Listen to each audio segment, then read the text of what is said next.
Hey, what is up, ladies and gentlemen? It is your boy Johnny, and welcome to the ultimate beginner guide for Pokemon Legend Arceus. So, the first thing I'm going to tell you guys are some of the basic things that you will see in Pokemon Legend Arceus as you go with your adventure, and the more stuff that you will learn as we go through our adventure. But I will also be giving you some tips for beginners as well when you first start off in the game. So I already beat the game entirely, but some of the things that I'm going to mention right off of the bat is that you're gonna want to go ahead and get a lot of materials as you go in your adventure. And those materials, for example, when we head over to the Obsidian Fieldlands, which I'll show you right now. I know the tutorial will show you guys a lot of stuff as well, but the reason I gotta say is that you gotta get a lot of materials because you gotta build Pokeballs and you gotta craft recipes. Um, Basically, the materials are all around the area. I recommend you collect as many acorns as you get. Um, and the acorns are basically these trees that have acorns. It's kind of like this one over here. These will allow you to craft Pokeballs. The reason I recommend you do that first when you start off is that you press it and you get those acorns. You get as many as you can. Because you're going to need the Pokeballs, and there's going to be a lot of grinding that you have to do for your rank as well. Another thing that I recommend that you always get these rocks. These rocks are extremely important for you to get because these will allow you to craft like different Pokeballs, which I'll show you guys in an example. The Pokeballs right here are the basic ones. Since this is a beginner guide, basically you guys can see that I can craft Pokeballs here. So make sure to get those Apricorn and Tumblestone when you first start off the game in the Obsidian Fieldlands. This is really important in my opinion because this will help you level up your Pokemon and as well as rank up in your rank. I'll explain the rank in a little bit. And as well as you guys can see, Great Ball, Iron Chunks, and as well as Ultra Balls are pretty much the same recipe, but they take in more of the Iron Chunks and the Tumblestones. These are basically all the Pokeballs you really will need throughout the game.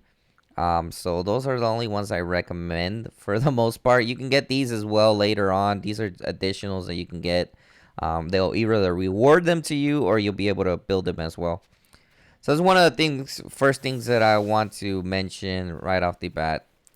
Now, one of the other things that I always recommend is that you try to capture as much Pokemon as you can. And try to complete their research data. And the research data will be basically, for example, we're in the Obsidian Fieldlands, and there are different Pokemon here that you can do research data on. For example, let's see, where's Shinx here? I'll show you Shinx here. Basically, you have to capture him 12 times, 25 times. You can capture him. You don't have to complete them all because it is kind of tedious if you complete them, but get to know the research tasks that you have to do. This will give you points for your rank, which I'll explain later. Basically, your rank allows you to unlock Pokemon to higher level, kind of like gyms. Level 10, level 20, Pokemon will obey you. Level 30 for each rank you get. As you guys can see, I'm a 7-star member, even though I beat the game already. I'm still leveling up my research points and my ranks. And as you guys can see, some of the Pokemon will be able to battle you. You can sneak up on them, but it's actually pretty easy to battle them and just capture them as well.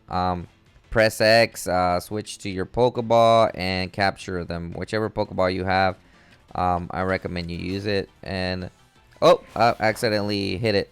But anyways, switch to your Pokeball and capture Pokemons.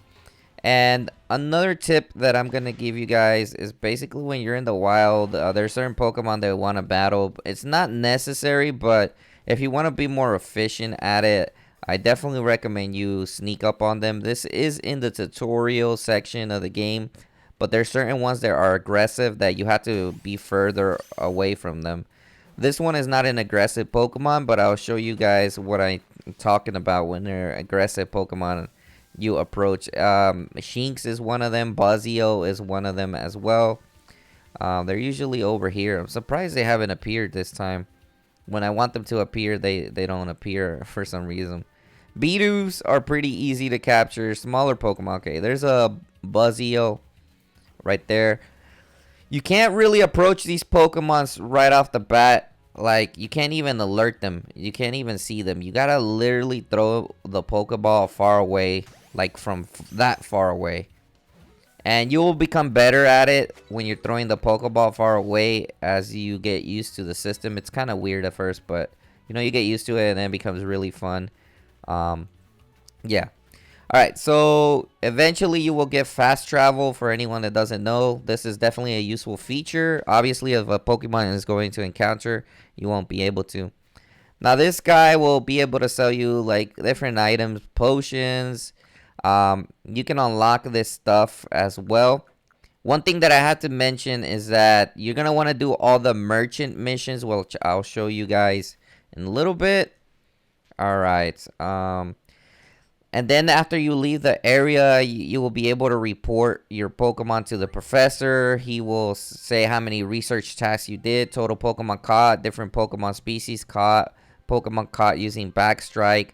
Different tasks like that will help you gain more Pokedollars as well. This is a great way to get Pokedollars. I recommend you spend a great amount of time in the Obsidian Fields or in the open wild area, depending where you are in the game. And then he gives you like these points for, and not much points, but if you capture a new Pokemon, he gives you more points as well. So that's something that will come in handy with you when you get research points. Like I showed you my rank before, basically after you rank up, or if you feel like you're ready for a next rank, the professor will tell you to talk to Sailini in the Team Galaxy headquarters, which is right here. You guys can see this right here. You just talk to her and she'll rank you up, depending on if you show her the progress report. Right now I don't have any enough points to rank up, but basically she will be the one that you will talk to. Alright, so one other thing that I want to mention is that in order to unlock different items, as you progress through the story, make sure to do this dude's missions, side quests. He will have a little thing pointed, his little indicator marked like the one over there that has 54. He will have a little indicator on top of him. Make sure to do all his side quests. They're pretty easy. Basically, it's fetch items in the open wild area that he will tell you. The reason you want to do that is because this will allow you to unlock, as you progress through the story, Great Ball, more items, even max revives to a certain point. So this is why I recommend you do that. It will allow you to unlock different items. Trust me, those items are really useful when it comes to the game. One thing that you will get in the beginning of the game that's really important, well, not really important, but I do recommend this a lot, is that you go ahead and talk to Lucio right here. She's by the shrine, and she'll give you these little emblems that you can buy from her, these little charms. And I'll show you guys the charms right here. I already bought them from her. Basically, a survival charm. These survival charms are really important because they are not mysterious or anything. Tempting. Some of them help you, for example, to take less damage in the wild area by other Pokemon. If you faint in the wild area, you won't lose as many items. Stuff like that. Or your HP will be longer as well. You'll have more HP in the survival area. And she has a bunch of them, and they go up to 100,000, but you can start off with 3,000 or a couple of them, Pokedollars, but they go up to 100,000, 200,000, and yeah, you just gotta go ahead and buy one of them or two, because if you faint a lot in the wild area, it's not really hard to faint, but it does happen, and you lose a lot of items if you don't have those charms. One more thing that I want to mention is that also in the Team Galaxy headquarters, at a certain point in the storyline, this guy will pop up with a little icon on top of him, or he'll just be here. This guy basically will upgrade your satchel. Your satchel is so you can get more storage. I definitely recommend you do this as soon as possible when you get enough Pokedollars. because that will allow you to carry more items, and you won't have to worry very much about, you know, you won't have to worry very much about having to take out items. I also recommend that if you're not going to use an item, just put it in your storage box that you get in the game. Those are one of the important things. This lady right here, she basically can get you items as well if you have merit points. She gets you Thunderstone and different evolution, basically evolution items. And you could also trade on there as well. This guy right here, he can help you craft recipes or give you crafting material. So if you want to spend Poke Dollars, which I really didn't use him throughout the game because I didn't really find a need for it, but you can use him to craft, get crafting materials, and he also sells a bunch of crafting as well recipes. Eventually, you have to do some adventures for him as well, but he sells all this stuff as well that you can use later. One other thing that I want to mention is that certain Pokemon, there's items that you can throw at them. Scatterbang, which is an item that I'll show you guys in a little bit. Sticky Globe, a ball of a sticky substance hitting a Pokemon with one may stun the Pokemon, depending on the Pokemon that you want to stun, so it won't hit you. I didn't really have a use for it until I went for a couple of the Tornadus legendaries. Stealth Spray basically makes less noise and the Pokemon won't really spot you. Scatterbangs right here, it scares off weak Pokemon in the area, so they won't be bothering you while you're trying to capture a different Pokemon or something like that. One other thing that's really cool is these little Gurt Dusts. Basically, what these things do is improve your HP level, your effort levels. You can do it for defense, as you guys can see there. You're able to get these along the game as you play them. They're scattered everywhere when you battle or when you build up treasures as well. Definitely use that on your Pokemon if you can. And those are some of the things that you can do as well. Recommend that you definitely do some side missions. You don't really have to do them, but you can do them. Also, Lost and Found is basically satchels that you find around the area, which I'll show you guys in the map, in the wild area. I still call it wild area, but, you know, they have their names, Obsidian Field Lands and stuff like that. I'll show you guys what I'm talking about. There's like these different satchels around everywhere. They give you extra items. XP boost, kind of like Pokemon Let's Go. There's these XP boosts, rare candies, definitely different stuff like that. As you guys can see, there's one right here on the map, Andy's Lost Satchel. There's several of them throughout the map. I think they just keep respawning as well, so they always will be there. Another thing that I would recommend that you do, once you're able to do this, you'll be able to access different areas. Once you're able to unlock your Widear, your Sneasel, you'll be able to climb different stuff. I don't really recommend you get potions much, but you can still use them. If you need to use the potions, you can go ahead and use them. And yeah. That's pretty much the stuff that you really need to know as a beginner. Definitely recommend early on to go ahead and capture as many Pokemon and complete as many research tasks. That way later you don't struggle in the story doing these research tasks that will be kind of annoying and time consuming. But I have to, as playing the whole game, I have to tell you, you really do need to get the items for the Pokeballs.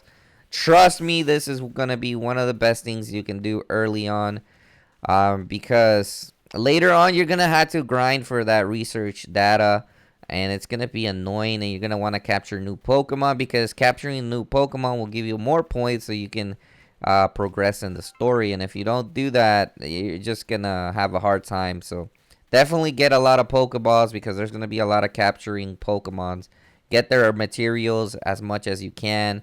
Don't ignore these apricot trees. Don't ignore the rocks throughout the match, because you can ignore them, but I'm telling you, you're not gonna be 100% okay if you don't do them.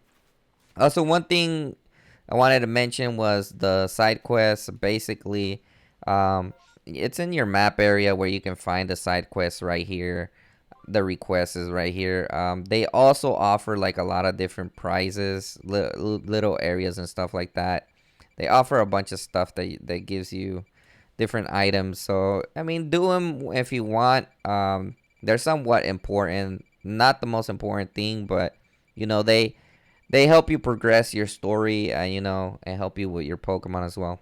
Oh yeah, one more thing that I forgot to mention, man. This game has so much stuff that I haven't mentioned is that, man, you can evolve your Pokemon. Your Pokemon will show an evolve icon here when you can evolve them. It basically tells you. So when it's ready to evolve, it'll tell you there, and it'll give you an evolve option, which you can click.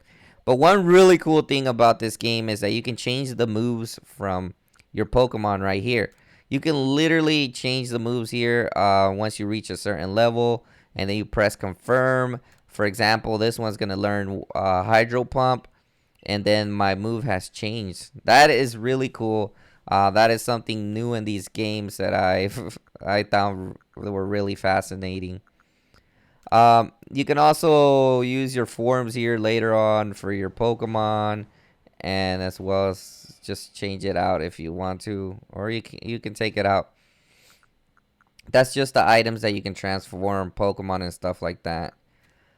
So that's pretty much it for a beginner's guide. I wasn't going to go to super advanced to everything. I just wanted to give you guys a quick introduction when you get the game. That way you guys don't get confused with a lot of stuff on what to do. So it's just more of a beginner stuff of the basics and a little bit expanded upon from what the game teaches you. That way you guys can learn different stuff. Definitely recommend that you change your moves throughout your adventure once you're able at a certain level, because you don't want to be stuck with crappy moves throughout the story mode, because that will suck. And I'm kind of used to the changing the moves where a Pokemon learns a new move and then you can put it in. But this one, you kind of forget at a certain point later on in the game that you can change your moves. I don't know. It's kind of weird. But those are pretty much all the tips I got for you guys. Make sure to hit that like button and hit that subscribe button. Peace.